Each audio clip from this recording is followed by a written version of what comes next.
প্রথমত আজকের এই মহান স্বাধীনতা দিবসে আমরা প্রথমেই স্মরণ করছি মহান স্বাধীনতার ঘোষক শহীদ রাষ্ট্রপতি জিয়াউর রহমানকে। আমরা স্মরণ করছি আমাদের গণতন্ত্রের প্রতীক, আমাদের গণতন্ত্রের মাতা, আমাদের মরহুমা দেশনেত্রী বেগম খালেদা জিয়াকে। এবং আমরা মহান স্বাধীনতা যুদ্ধে যাদের আত্মত্যাগে আজকে আমরা একটি স্বাধীন বাংলাদেশ পেয়েছি, সেই মহান স্বাধীনতা যুদ্ধের মহান মুক্তিযোদ্ধাদেরকে স্মরণ করছি এবং স্মরণ করছি 90-এর গণঅভ্যুত্থানের মাধ্যমে যারা বাংলাদেশে আমরা গণতন্ত্র পুনরুদ্ধার হয়েছিল, এবং আমরা স্মরণ করছি আমাদের 24-এর গণঅভ্যুত্থানের সকল শহীদদেরকে। এবং আজকের এই গণতান্ত্রিক একটি বাংলাদেশে, মুক্ত একটি বাংলাদেশে আমরা প্রত্যাশা করি এদেশের সাধারণ মানুষের যে প্রত্যাশা পূরণ করা হচ্ছে বাংলাদেশ জাতীয়তাবাদী দল বিএনপি এবং আমাদের বর্তমান সরকারের প্রধান দায়িত্ব।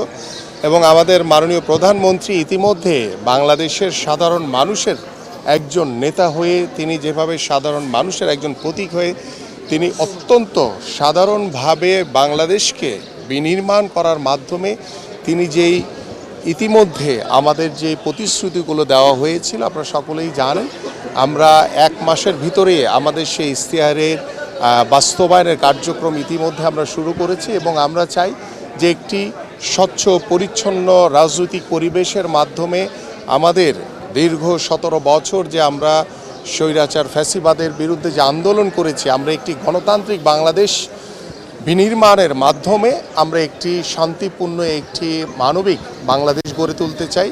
এবং আমরা চাই যে বাংলাদেশের মানুষ স্বাধীনভাবে তার স্বাধীন মতামত প্রকাশ করবে, স্বাধীনভাবে সে নিরাপদভাবে তারা চলাচল করবে এবং স্বাধীনভাবে আমাদের এই দেশকে এগিয়ে নিয়ে যাওয়ার জন্য আমাদের বাংলাদেশের যেখানে যেখানে আমাদের সমস্যাগুলো রয়েছে সেই সমস্যাগুলো কিভাবে আমরা দ্রুতই সমাধান করতে পারি এবং স্বাধীনভাবে যাতে প্রত্যেকটি সাধারণ মানুষ চলাচল করতে পারে সেই বিষয়গুলো আমরা নিশ্চিত করতে চাই ইনশাআল্লাহ।